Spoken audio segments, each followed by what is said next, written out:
Bax, bu gün biz səni hazırlayırıq. Adı çiğ köftə olub, amma içində ətdən əsər əlamət olmayan bir ərzaq.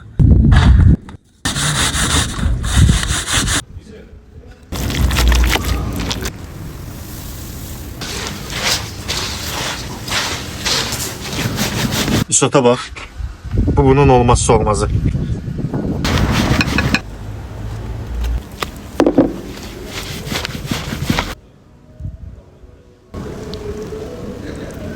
Qaldı son 2 toxunuş.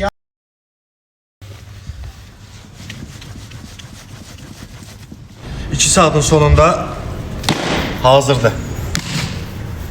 Alqışlarımızla səhnəyə Vasifi çağırır. Destur! Sultanlar Sultanı, Hakanlar Hakanı, Sultan Murat Han Hazretleri. Birinci çiğ köftənin olub olmadığını bilmək üçün padnosu tərs çevirmək lazımdır. Ona görə də... Bunu bir baş... Sənin Allah'ın olsun bana. Görürsən verək bax sadəcə. Bundan bir dənə aldım belə. Aldım. Aç ağzı. Üst-üste söyleyeyim. Üst-üste söyleyeyim. Necədir? Bizən ki, hər kəsi kebab dürümə gözləyirik. Herkesi cevap düğme gözlüyoruz. Videonu bəyənib like etməyi unutmayın. Bir beğen, like etmeyi unutmayın. Eyvallah.